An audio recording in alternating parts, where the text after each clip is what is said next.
नमस्कार साथियों, आप सभी का हमारे YouTube चैनल विद्यालय एजुकेशन में स्वागत है। साथियों, आज हम पढ़ेंगे बीपीएससी तैयारी 4.0 जो आपका एग्जाम होने वाला है। इसके लिए भारतीय संविधान का सामान्य परिचय पढ़ेंगे। अभी तक हमने भारत के संविधान के जितना भी संवैधानिक विकास था वो कंप्लीट कर चुके हैं, और इसके बाद हम लोगों ने पढ़ा था जितने भी भारतीय संविधान की संविधान सभा है, संविधान सभा के बारे में पढ़े थे। और आज हम पढ़ेंगे भारतीय संविधान, जिसका सामान्य परिचय पढ़ेंगे। जो भारतीय संविधान अब स्टार्ट हो चुका है हमारा पूर्ण रूप से, और ये इंडियन कॉन्स्टिट्यूशन की क्लास है। आप सभी को उम्मीद है बहुत पसंद आएगी, और ये हमारी 4th क्लास होने वाली है। इसके पहले हमने 3 क्लास शुरू कर दी, और ये जो क्लासेस है हमारी, ये बिहार टीचर को ध्यान में रखकर करवाई जा रही है। जितने भी बिहार शिक्षक भर्ती है, बिहार शिक्षक भर्ती के जितने भी अभ्यर्थी हैं, उनके लिए ये क्लास बहुत ही इंपॉर्टेंट होगी। और ये 4.0 के जितने क्वेश्चंस आते हैं बिहार टीचर में पूछे जाते हैं, उनके अकॉर्डिंग ये क्लास चल रही है। तो अगर अभी तक आपने ज्वाइन नहीं किया है तो ज्वाइन कर लीजिएगा चैनल, और चैनल को भी सब्सक्राइब करके रख लीजिएगा, ताकि आगे आपकी सारी क्लासेस की इंफॉर्मेशन आप सभी को प्रोवाइड होती रहे। ठीक है, मिल जाएगी।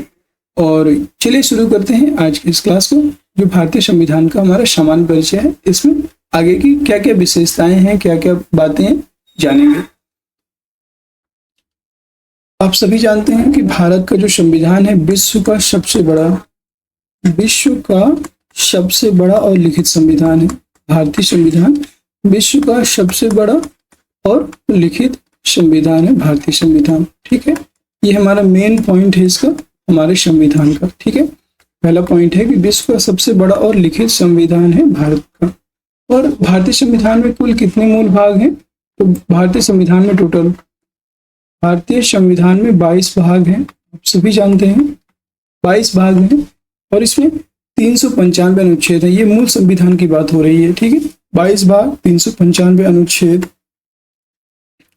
395 अनुच्छेद हैं, और टोटल 8 अनुसूची थी मूल संविधान में। अब वर्तमान में कितने हो चुके हैं उसके बारे में भी आपको बताएंगे। और ये मूल संविधान की बात की जा रही है। मूल संविधान में 22 भाग, 395 अनुच्छेद, और 22 भाग में 395 अनुच्छेद है और 8 अनुसूचियां हैं। ठीक है, अब हम वर्तमान की बात करेंगे। वर्तमान में कितने हैं? वर्तमान में 22 भाग हैं, 395 अनुच्छेद हैं, 12 अनुसूची जो वर्तमान संविधान में शामिल है। ठीक है, ये आपके पॉइंट याद रखना है। और 7वां जो संविधान संशोधन हुआ था उसके बारे में बात करें। 7वें संविधान संशोधन के द्वारा 7वें भाग को निषिद्ध कर दिया गया है, याद रखिएगा। 7वें संविधान संशोधन 1956 के द्वारा, 7वें संविधान जो आपका हुआ था, संविधान संशोधन 1956 के द्वारा भाग 7 को निश्चित कर दिए गए पूर्ण रूप से। ठीक है, भाग 7 को यहाँ पे खत्म कर दिया गया था। 7वें संविधान संशोधन 1956 के द्वारा भाग 7 जो था आपका, भाग 7 को, और इसमें 2 भाग जोड़े गए थे, याद रखेंगे। और इसमें 42वें जो संविधान संशोधन हुआ था, बाद में 2 भाग जोड़े गए। 42वें संविधान संशोधन, 42वें कॉन्स्टिट्यूशनल अमेंडमेंट के द्वारा 2 भाग जोड़े जाते हैं। कौन कौन से? भाग 4A जोड़ा गया, और भाग 14A, 2 भाग जोड़े गए, याद रखेंगे। भाग 4A और भाग 14A कॉन्स्टिट्यूशनल अमेंडमेंट, ये आपका होता है 1976 में होता है, और इसमें 2 भाग जोड़े गए, 4A और 14A। इनके बारे में क्या क्या प्रावधान है? तो संविधान के अनुच्छेद 4A भाग 4A की बात की जा रही है। 2 भाग जोड़े जाते हैं। 4A में क्या है? मौलिक कर्तव्य जोड़े जाते हैं सरदार स्वर्ण सिंह समिति की सिफारिश पर 42वें संविधान संशोधन 1976 के द्वारा। और ये किस देश के संविधान से लिए गए हैं मौलिक कर्तव्य? तो आपके सोवियत संघ या रूस के संविधान से मौलिक कर्तव्यों को जोड़ा गया है। ठीक है, वर्तमान में कितने मौलिक कर्तव्य हैं? तो वर्तमान में टोटल 13 मौलिक कर्तव्य हैं, ये भी आप याद रखेंगे। 11वां, पहले मूल रूप से 10 थे, बाद में 86वें संविधान संशोधन 2002 के द्वारा 11वां मौलिक कर्तव्य जोड़ा गया था। इसके बारे में विस्तार से चर्चा हम लोग करेंगे। 14A की बात करते हैं, तो 14A में अधिकरण जोड़े गए हैं। भाग 14A में आपके अधिकरण, जिन्हें हम ट्रिब्यूनल्स बोलते हैं, अधिकरण या ट्रिब्यूनल्स, ये आपके जोड़े गए हैं भाग 14A में। ठीक है, नेक्स्ट हमारा पॉइंट होगा नेक्स्ट पॉइंट हमारा बनेगा कि पहला संविधान संशोधन होता है फर्स्ट कॉन्स्टिट्यूशनल अमेंडमेंट। पहला संविधान संशोधन होता है जिसमें भूमि सुधार से संबंधित है। पहला संविधान संशोधन ये किससे संबंधित है? भूमि सुधार। फर्स्ट संविधान संशोधन आपको भूमि सुधार से संबंधित था। इसमें जमींदारी प्रथा को खत्म कर दिया गया था। भूमि सुधार से संबंधित था और इसमें जमींदारी प्रथा को खत्म किया गया था। जमींदारी जो प्रथा थी इसको पूर्ण रूप से खत्म कर दिया गया था। ठीक है, जमींदारी प्रथा को खत्म किया गया था। यहाँ पे जमींदारी प्रथा को अंत कर दिया जाता है पहले संविधान के द्वारा। पहले संविधान संशोधन जो आपका होता है 1951 में, यह आपका 1951 में ही होता है। ठीक है, और इसी के द्वारा यहाँ पे 9वीं अनुसूची को भी जोड़ा जाता है। संविधान में 9वीं अनुसूची को जोड़ा जाता है, याद रखेंगे 9वीं अनुसूची को संविधान में जोड़ा गया पहले ही संविधान संशोधन के द्वारा। ठीक है, और इसमें जमींदारी प्रथा का अंत हो जाता है। नेक्स्ट है आपका 52वां संविधान संशोधन 52 या 52वां संविधान संशोधन। संविधान संशोधन की बात करते हैं तो ये आपका जोड़ा गया 1985 में। 52वां संविधान संशोधन 1985 में जोड़ा गया, ध्यान दीजिएगा। और इसके द्वारा आपकी 10वीं अनुसूची जोड़ी जाती है। इसके द्वारा 10वीं जो अनुसूची है, 10वीं अनुसूची को जोड़ा गया। 10वीं अनुसूची को यहाँ पे जोड़ा गया।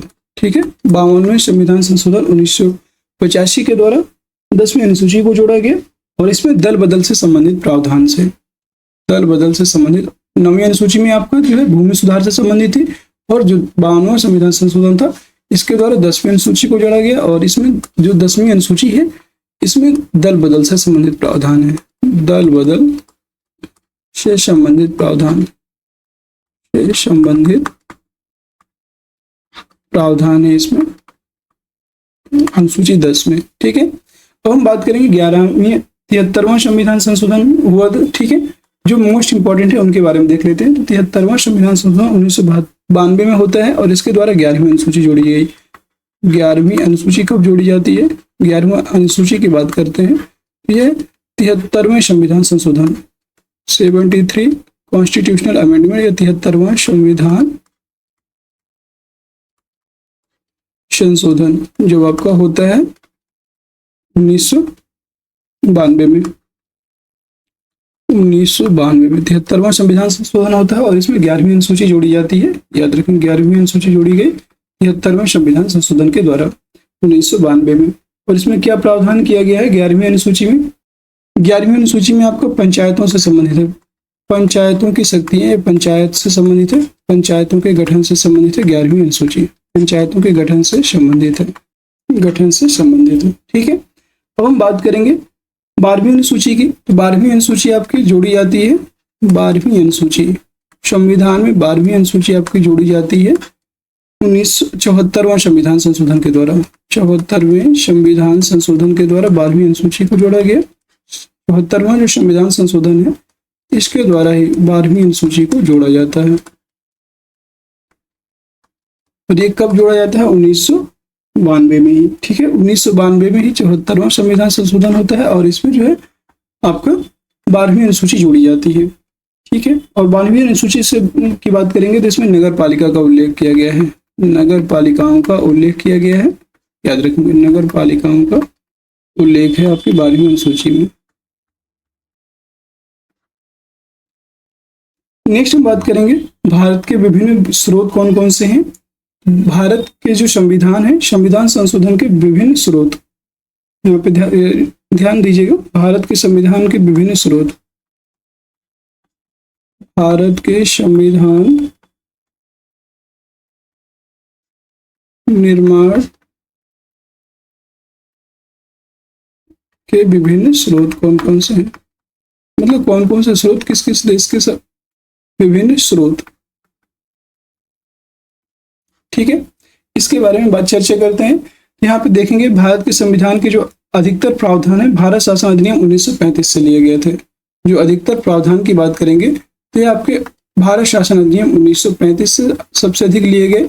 ठीक है, यह आपके सबसे ज्यादा जो प्रावधान है भारत शासन अधिनियम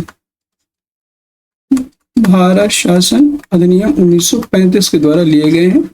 1935 के स्रोत से भारत के संविधान निर्माण के जो विभिन्न स्रोत हैं उनमें भारत शासन अधिनियम 1935 का मुख्य प्रावधान है। सबसे ज्यादा यहाँ से लिए गए प्रावधान, ठीक है। और इसे भारत शासन अधिनियम की बात करेंगे तो इसे संविधान का आंतरिक स्रोत के नाम से भी जाना जाता है। इसी को संविधान के आंतरिक स्रोत के नाम से भी जाना जाता है। आंतरिक स्रोत इसी को कहा जाता है, ठीक है। भारत शासन अधिनियम 1935 से जितने भी प्रावधान लिए गए हैं, सबसे अधिक प्रावधान लिए गए हैं और सबसे ज्यादा जो प्रावधान थे यहीं से लिए गए। लगभग 250 अनुच्छेद भारत शासन अधिनियम से लिए गए आपके, ठीक है। और जो आंतरिक स्रोत इसीलिए इसे कहा गया। और बाह्य स्रोत की बात करेंगे कि बाह्य स्रोत किसको कहते हैं, तो बाह्य स्रोत से हम विदेशों से जुड़े प्रावधान लिए गए, विदेशी प्रावधानों को हम बाह्य स्रोत कहते हैं। विदेशों जितने भी विदेशी देश हैं, मतलब दूसरे देशों से लिए गए प्रावधान है, विदेशों से लिए गए प्रावधानों को बाह्य स्रोत कहा जाता है। लिए गए प्रावधान बाह्य स्रोत के अंतर्गत आते हैं। प्रावधान को क्या कहेंगे, बाह्य स्रोत। और कौन कौन से संविधान बाहर से लिए गए हैं, अलग देशों से लिए गए हैं, उनके बारे में अभी चर्चा करेंगे। और बाहर से लिए जाने के कारण ही भारतीय संविधान को क्या जाता है, इसीलिए इसको कहा जाता है किराए का संविधान। इसीलिए इसको किराए का संविधान के नाम से भी जाना जाता है। किराए का संविधान या रेंटेड कॉन्स्टिट्यूशन, किराए का संविधान, इसीलिए इसको कहा जाता है बाहर से लिए जाने के कारण, ठीक है। और चलिए देख लेते हैं कौन कौन से संविधान में कौन कौन से प्रावधान है जो विदेशी देशों से लिए गए हैं। देख लीजिएगा, एक तरफ आप डाल दीजिए देश और उससे लिए गए प्रावधान, देश एक तरफ डाल दीजिए और दूसरी तरफ आप डाल दीजिए लिए गए प्रावधान, ठीक है। हम पहले देश की बात करेंगे ब्रिटेन। ब्रिटेन से कौन कौन से प्रावधान लिए गए हैं इसके बारे में एक बार चर्चा करेंगे। तो सबसे पहले देख लेते हैं ब्रिटेन की बात करेंगे। ब्रिटेन से कौन कौन से संविधान प्रावधान लिए गए। ब्रिटेन से हमने लिए संसदीय शासन प्रणाली, और इसके बारे में विधि का शासन, संसदीय शासन प्रणाली, विधि का शासन, राष्ट्रपति का शासन, और फिर यहाँ पे एकल नागरिकता भी यहीं से ली गई है। एकल नागरिकता, ये आपके ब्रिटेन के संविधान से लिए गए प्रावधान थे। अगले हम बात करेंगे अमेरिका से कौन कौन से प्रावधान लिए गए इसके बारे में देख लीजिएगा। अमेरिका से लिए जाने वाले प्रावधान में शामिल है मूल अधिकार, फंडामेंटल राइट, मूल अधिकार हो गया। फिर न्यायिक पुनर्विलोकन, जुडिशियल रिव्यू। और हम बात करेंगे इसमें तो उपराष्ट्रपति की शक्ति, इस उपराष्ट्रपति की स्थिति, उपराष्ट्रपति जो होता है, उपराष्ट्रपति की स्थिति इसी से ली गई है। उपराष्ट्रपति की स्थिति ये आपकी अमेरिका के संविधान से लिया गया है। फिर हम बात करेंगे महाभियोग, राष्ट्रपति पर महाभियोग की प्रक्रिया, राष्ट्रपति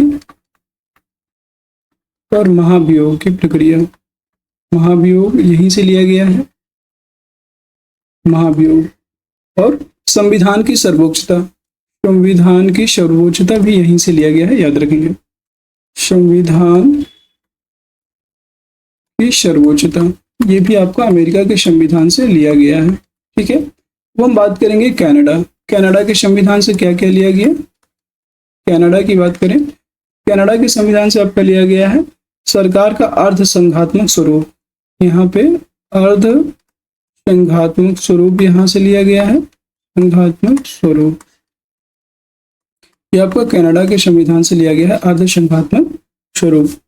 अवशिष्ट शक्तियां केंद्र के पास होना, तो यहाँ पे अवशिष्ट शक्तियां भी लिया गया है। अवशिष्ट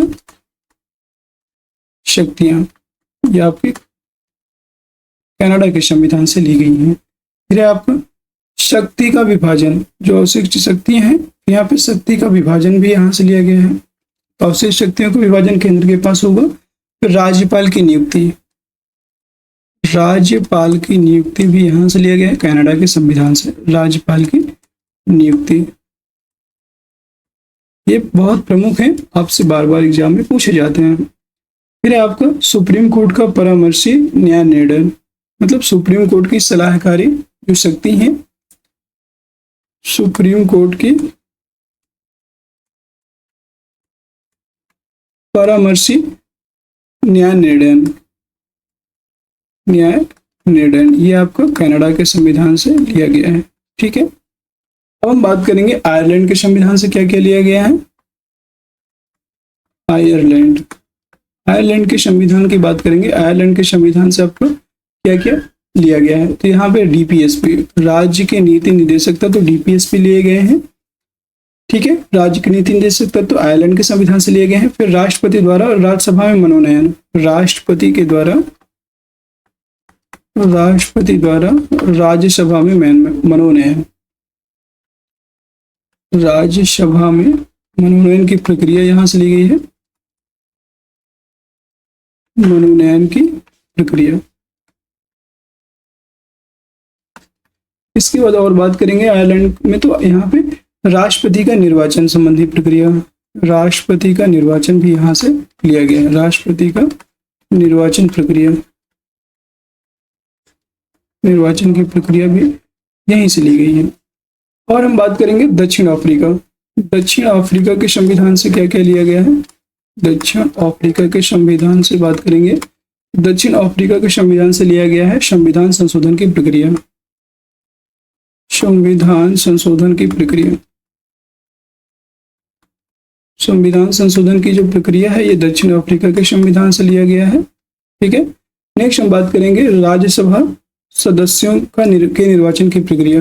जो राज्यसभा सदस्य हैं, राज्यसभा सदस्य, इनके निर्वाचन की प्रक्रिया, राज्यसभा सदस्यों के निर्वाचन की प्रक्रिया भी दक्षिण अफ्रीका के संविधान से ली गई है, निर्वाचन की प्रक्रिया।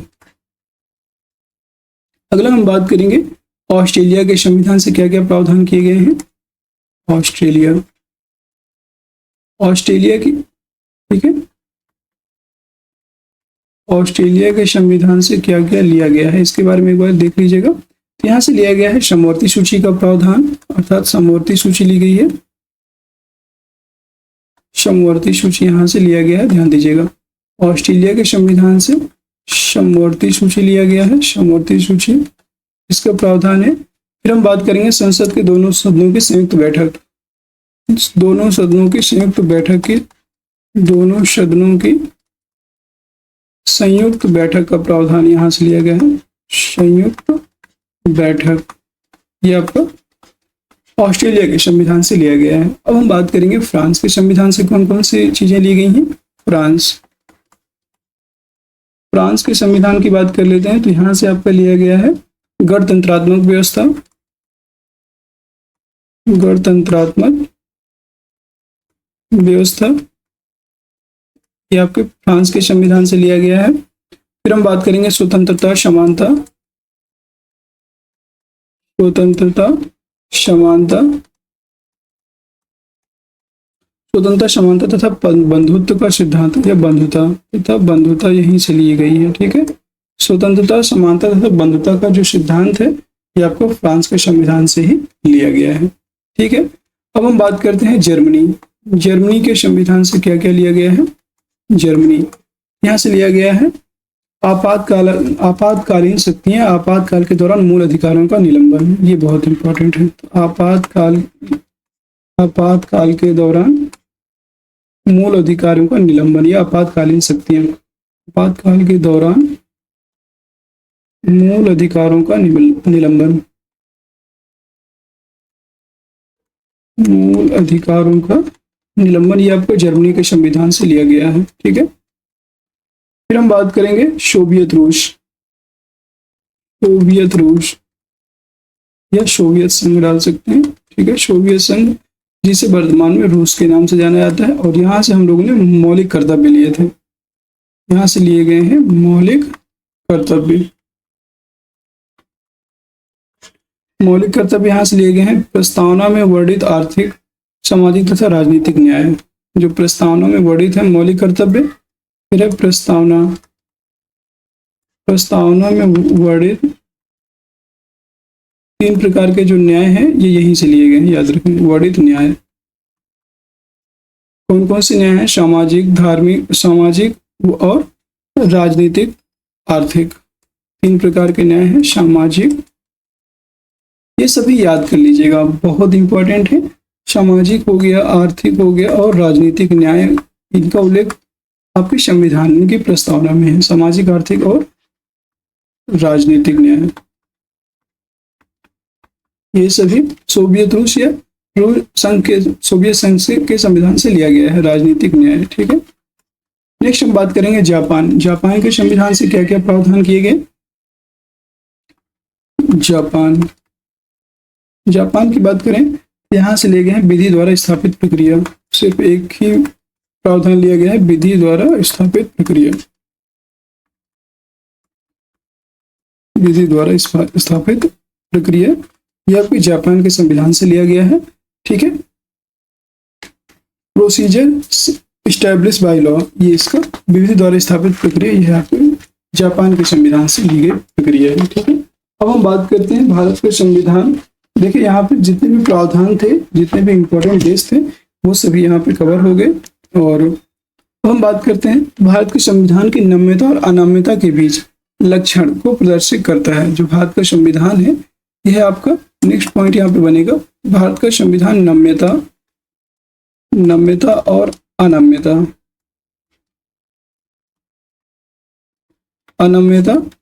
के बीच के लक्षण को प्रदर्शित करता है। के बीच के लक्षण को प्रदर्शित करता है, इसका अर्थ क्या है? बीच के लक्षण को प्रदर्शित करता है, तो इसका अर्थ हो जाता है आपका, इसका अर्थ है कि भारत में जो संविधान संशोधन की प्रक्रिया है, ना तो ब्रिटेन की तरह बहुत सरल है और ना ही अमेरिका की तरह बहुत जटिल है। मतलब संविधान संशोधन प्रक्रिया के बारे में है यहाँ पे, ना तो ब्रिटेन की तरह जटिल, ना तो ब्रिटेन की तरह सरल है, ना तो ब्रिटेन की तरह सरल है और ना अमेरिका की तरह जटिल, और ना अमेरिका की तरह जटिल है संविधान संशोधन की प्रक्रिया। अमेरिका की तरह जटिल है संविधान संशोधन की प्रक्रिया। संविधान संशोधन की प्रक्रिया, ठीक है, ये कुछ प्रावधान है इसमें। और नेक्स्ट है आपकी एकल नागरिकता। एकल नागरिकता की बात करेंगे, यहाँ पे भारतीय संविधान में एकल नागरिकता को लिया गया है। एकल नागरिकता क्या होती है? एकल नागरिकता एक बार इसके बारे में देख लेते हैं। एकल नागरिकता, सिंगल सिटीजनशिप, सिंगल सिटीजनशिप, ठीक है। और जितने भी साथी हमारे जुड़े हुए हैं, हमसे पढ़ रहे हैं बिहार टीचर के लिए, उन सभी के लिए मतलब बहुत इंपॉर्टेंट कंटेंट है, और इस कंटेंट के बाहर आपका कोई भी क्वेश्चन नहीं फंसेगा। ये आपकी कंप्लीट क्लास करवाई जाएगी आपके एग्जाम तक। तो अभी तक अगर आपने नहीं देखा है तो जरूर इसको कंटिन्यू सारी क्लासेस देखिएगा, और आपको एक अलग से मतलब एक अलग तरह का कंटेंट मिलेगा जो आपके एग्जाम पर्सपेक्टिव बहुत इंपॉर्टेंट होगा। एकल नागरिकता से तात्पर्य यह है कि भारत में सिर्फ एक ही नागरिकता का प्रावधान किया गया है, अर्थात केंद्र में नागरिकता होगी, केंद्र में नागरिकता होगी और राज्य की कोई भी नागरिकता अलग से नहीं होगी। अदर देशों में है, जैसे कि आप देख लीजिए कनाडा में, तो कनाडा की जो अमेरिका है, अमेरिका के संविधान में अमेरिका के जो लोग हैं वो वहाँ पे दोहरी नागरिकता का प्रावधान है। तो जो वहाँ के जो देश हैं, जैसे कनाडा की बात करेंगे, कनाडा में जितने देश हैं, पहले एक वो कनाडा की नागरिकता लेंगे और दूसरे फिर वहाँ जिस देश में रहते, जिस राज्य में रहते हैं, राज्य की भी नागरिकता ग्रहण करते हैं। लेकिन अपने भारत में क्या है, भारत में सिर्फ केंद्र की नागरिकता स्वीकार की जाएगी, जैसे हम भारतीय नागरिक हैं। लेकिन अगर कोई यूपी का नागरिक है, मान लीजिए कोई यूपी का है, कोई बिहार का है, तो हम वो ये नहीं कहेगा कि मैं बिहार का नागरिक हूँ या मैं यूपी का नागरिक हूँ, वो ये नहीं बोल सकता। इसलिए इसका कोई भी प्रावधान दोहरी नागरिकता का नहीं है, सिर्फ एकल नागरिकता का है। ये आपको समझना था कि एक व्यक्ति केवल भारत का नागरिक होगा, केवल और केवल भारत का नागरिक होगा, ना कि राज्यों का। वह राज्यों का कोई नागरिक नहीं होगा। और इसका एक अर्थ ये भी है कि एक व्यक्ति एक ही समय में, एक व्यक्ति मान लीजिए ये दूसरे पर्सपेक्टिव से देखा जाए तो एक व्यक्ति एक ही समय में केवल भारत का नागरिक होने का दावा कर सकता है, ठीक है। और अगर वो किसी दूसरे देश की नागरिकता लेता है तो वहां पे उसकी भारत की नागरिकता स्वतः ही समाप्त हो जाएगी, ठीक है। तो एक व्यक्ति केवल भारत का नागरिक हो सकता है। भारत का नागरिक हो सकता है एक ही समय में, नागरिक हो सकता है एक समय में, ठीक है। या तो वो भारत का होगा या तो विदेशी होगा, एक साथ दो नागरिकता ग्रहण नहीं की जा सकती, ठीक है, एक समय में। ये आपको उम्मीद है एकल नागरिकता का प्रावधान समझ में आ गया होगा। अब अगली बात करते हैं स्वतंत्र एवं निष्पक्ष न्यायपालिका। एक पॉइंट है आपका स्वतंत्र और निष्पक्ष न्यायपालिका। इसका क्या मतलब है? निष्पक्ष न्यायपालिका, स्वतंत्र और निष्पक्ष न्यायपालिका की बात करें तो इससे क्या तात्पर्य है, यहाँ पे देखिएगा। भारत में एक स्वतंत्र एवं निष्पक्ष न्यायपालिका का प्रावधान किया गया है, ठीक है। और इसका अर्थ होता है न्यायपालिका, कार्यपालिका तथा विधायिका के प्रभाव से पूर्णतः मुक्त होगा। मतलब जो इसमें स्वतंत्र और निष्पक्ष न्यायपालिका है तो इसमें न्यायपालिका 3 प्रकार के प्रावधान किए गए हैं इसमें। मतलब इसमें है आपकी न्यायपालिका,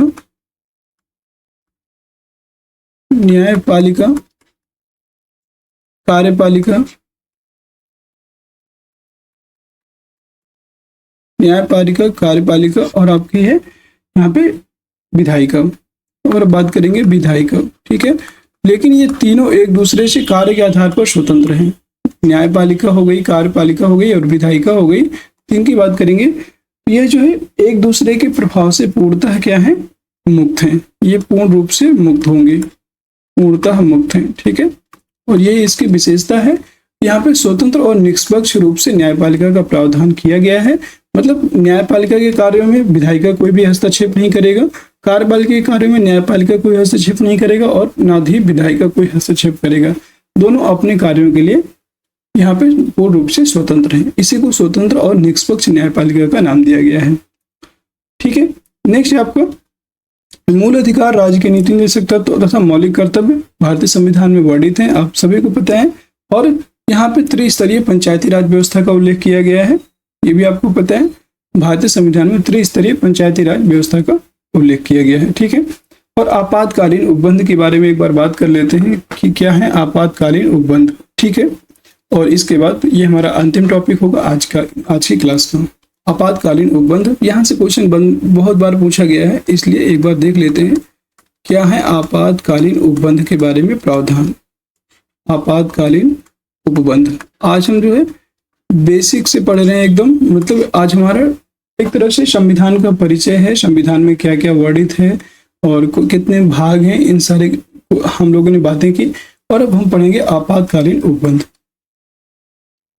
जो इमरजेंसी राइट हैं या इमरजेंसी के बारे में कौन कौन से उपबंध किए गए हैं उसके बारे में देखेंगे। तो इसमें 3 प्रकार के आपात उपबंध हैं, आप सभी पढ़े ही होंगे। नहीं पढ़े तो आज की क्लास में आपका पूरा एकदम रिवाइज हो जाएगा और यहाँ से आपको दोबारा पढ़ने की जरूरत भी नहीं पड़ेगी। आपातकालीन उपबंध में बात करेंगे तो पहले 3 प्रकार के आपातकालीन उपबंध किए गए हैं। राष्ट्रीय आपातकाल, राष्ट्रीय आपातकाल है पहले, ठीक है, राष्ट्रीय आपात। फिर हम बात करेंगे राष्ट्रपति शासन, राष्ट्रपति शासन।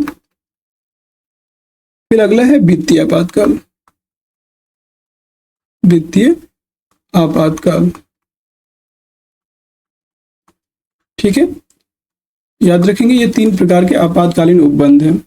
राष्ट्रीय आपातकाल की बात करते हैं तो ये आपका अनुच्छेद, राष्ट्रीय आपातकाल की बात करते हैं तो ये आपका अनुच्छेद 352 में है, इसका उल्लेख अनुच्छेद 352 में है। राष्ट्रपति शासन की बात करेंगे तो इसका उल्लेख आपका अनुच्छेद 356 में है, 356 में।